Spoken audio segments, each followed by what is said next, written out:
What's making equation? All right, so for which ones were you getting confused? 9 and 10. 9 and 10. So for 9 and 10, basically it's giving you an opportunity to choose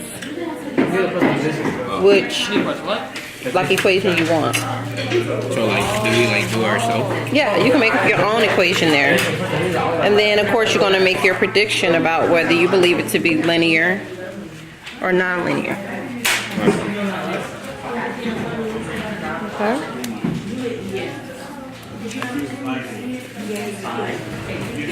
How's your graphing coming? Now remember I told you to use coordinates, right? Do you remember how to get to the table? Two coordinates on here? I don't know. So we're going to go to second graph. And in the graph they have different numbers, okay? So for instance, like this says 1, 5, right? So what does that mean? That means I'll go 1 unit over to the right and then 5 units up, okay? So plot that point. Plot 1 unit to the right and then 5 units up. And put a dot right there. Put it right there. Right there where the two, right where the two lines meet.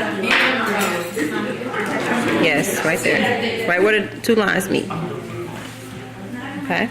Now, another coordinates that we see is what? 5, 1. So, you know what that means?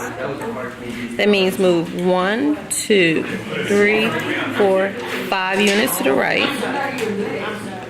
1, 2, 3, 4, 5 units to the right, and then 1 unit up. Okay? And then you plot the point there. You see what I'm saying? Mm-hmm. So try to find like the easier, neater points, I like to call them, to plot. So here's another one, -1, -5. You know what that means? Say it again. So down. You go 1 to the left, that's -1, and then you go 5 units down. Okay? Can you do that for me?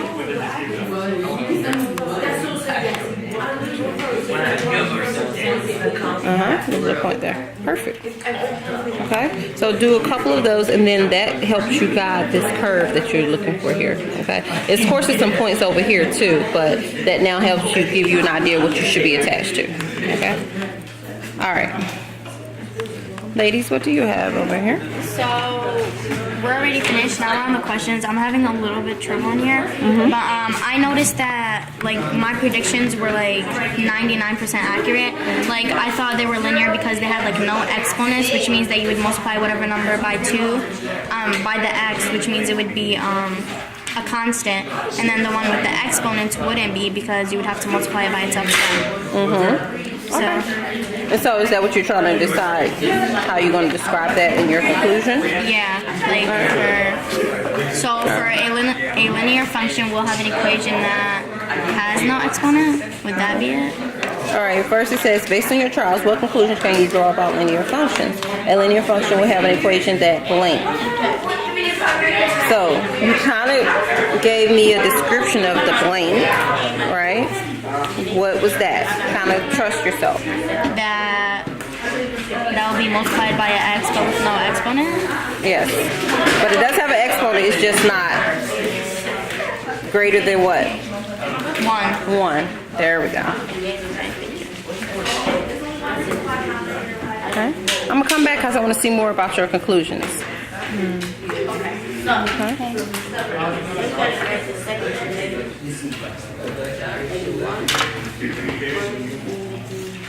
Oh, Isaiah.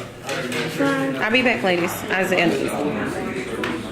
Alright, coming back over to you two again. I don't have any questions about linear. You can think of one thing.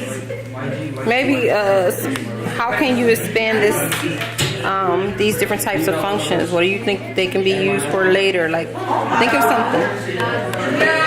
Whatever comes to mind. Okay?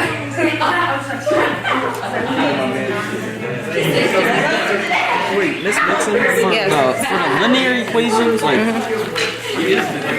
like this one, can you just use the equation? You don't even have to use the function table because you could just go you could go like 2 up or something like that.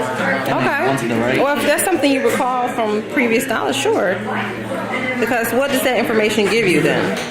Like rise over run thing. Rise over run. Very good. So yeah, absolutely, you can use that. Okay.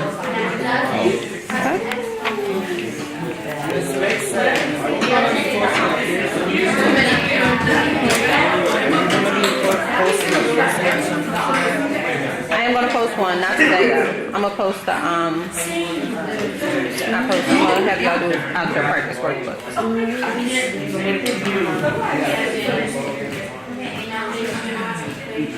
All right, are there any pressing questions so far in your trials? All right, so in a few minutes, I want you to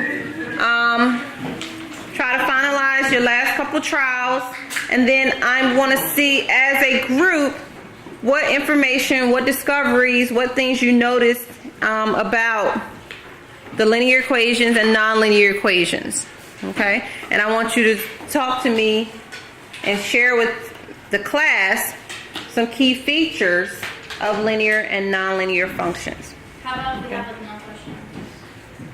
Well, just think of something. Think of like what's the word I'm looking for? Extensions. You know, something else that it could be used for. I want you to really just think.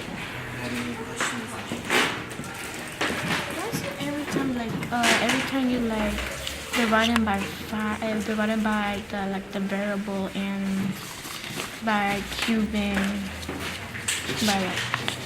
by putting -1 root, why is always inconsistent?